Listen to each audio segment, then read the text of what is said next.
Yeah, man. Just studying, hardcore studying all day. Yeah, right, yeah. So, do you have trouble studying? You get distracted by the TV? You find yourself on YouTube all day? I know you do. You're on YouTube right now. In this video, I'm going to give you some tips on how to study better.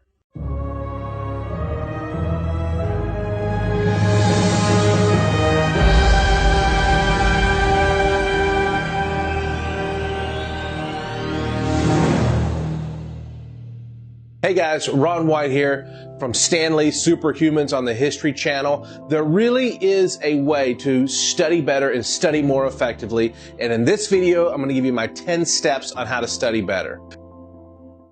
Step number 1, study for 25 to 50 minutes, then take a 10 to 15 minute break, go for a walk, play with your dog, do some jumping jacks, push-ups, just go get some fresh air, get your blood flowing, and then go back and study again for 25 to 50 more minutes. And repeat that until you're finished with your studying. Step number 2, get 6 to 8 hours of sleep the night after you learn something.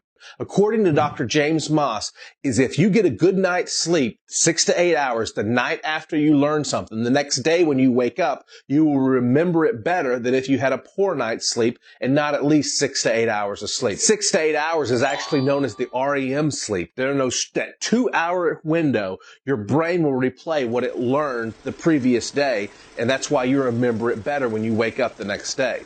If you do find yourself sleep deprived before you study, take a 15 to 30 minute nap, but no more than 30 minutes. Pretty simple so far, right? Let's move on to step number 3. Take notes in class. And it's better if you take them yourself. Getting somebody else's notes and copy them is not the same. When you take notes in class, you are engaging your brain and you will remember more from that class. Pretty self-explanatory, right? Good. We'll go on to step number 4. Step number 4 is clear your mind of all distractions. I used to hold the record for the fastest to memorize a deck of cards in the United States. And sometimes before I would memorize a deck of cards, my brain would be worried about things in my life or things that were going on. So what I would do to clear my mind of all distractions is I would close my eyes and I would visualize those scenarios the way that I wish they were or the way that I hope they would be one day. And then I would open my eyes. I would be relieved of that stress, and then I would memorize a deck of cards. Clear your mind of all distractions. Maybe close your eyes and visualize the things the way you wish they could be, and then focus on your studying. Great. Let's move on to point number 5. 5 is the keyword technique. And what this is if you find you're studying, your mind starts to drift or wander, use the keyword technique. Let's say you're studying about Abraham Lincoln, and your mind starts to drift. Focus in on a keyword about the text you're reading and just say to yourself, Lincoln, Lincoln, Lincoln, Lincoln, Lincoln, until your brain is once again focused on what you're reading and Abraham Lincoln. Pick a keyword out of the text. We're halfway there. Step number 6 is to learn the most important ideas first. If you're looking at a book, sometimes at the beginning they'll have learning objections, or maybe at the end they'll have a recap. Look at those recaps. Look at those bullet points. Those are often the most important details that the book or the professor or teacher wants you to learn. Learn those first and look for those details whenever you're reading or whenever you're studying. Learn the most important things first. All right, guys, moving right along to point number 7. Number 7 is look at the back of your book and see if there's a list of terms or a glossary or definitions. If so, familiarize yourself with those or even memorize them. It'll give you a greater understanding of the material that you're reading in the book. All right, guys. Now, number 8. This is kind of a weird one, but just bear with me here and try this. Next time you're studying, get some gum and chew it as you're studying. Then when you are taking the test, get that same flavor of gum, chew that gum during the test, and scientific studies will prove that that will be a brain trigger that will trigger your mind to actually remember what you were reading and what you were studying the last time you were chewing that gum. I know it's weird, but give it a try. I think you'll be surprised. All right, we're almost there. Point number 9. For lack of a better word, pretend or try to trick your brain into thinking that whatever you're reading is a plot to a movie or a plot to a TV show. Because let's face it, sometimes what we're learning just isn't that interesting or it's just not that fun. So maybe if you can trick your brain into thinking this is a plot to a movie script or a TV show, you'll actually get more interested in it and it'll be more exciting and you'll pay attention more. Number 10, I saved the best for last. This is my favorite one.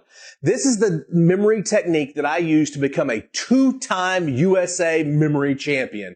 You can use these same techniques to study and memorize your homework. It's called the Mind Palace.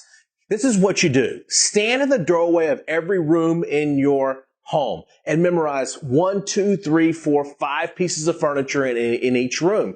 Even do this in your classroom. Maybe you're sitting in your desk in your classroom, and when you're sitting in your desk, look around and pick 10 items around the classroom. Maybe one is the board at the front of the room. Maybe another one is your teacher's desk. Another one might be the flag or a chair or a computer or a bookshelf.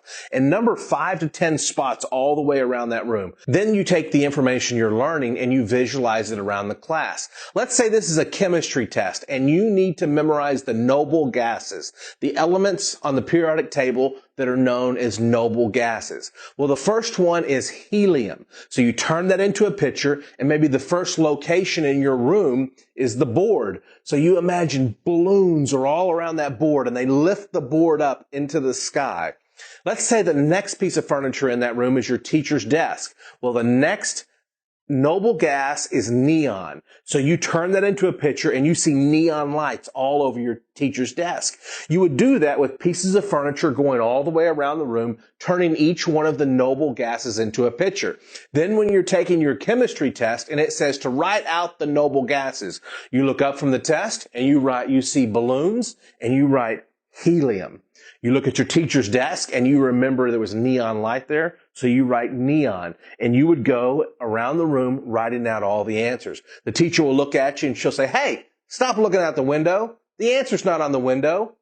Yes, it is. You got answers all the way around the room. This is known as the Mind Palace. If you would like to build your own Mind Palace and ace every test from now on with ease and no stress, just click the link right here to get my training on how to build your own Mind Palace, or click the link below. You'll be glad you did. Hi guys, thanks for watching. Have you built your own Mind Palace yet? If not, don't forget to get the information right here to build your own Mind Palace and memorize what you study. And also subscribe to the videos. We've got tons more of great, cool, awesome videos, and you're not going to want to miss them. Thanks for watching, and I'll see you on the next video.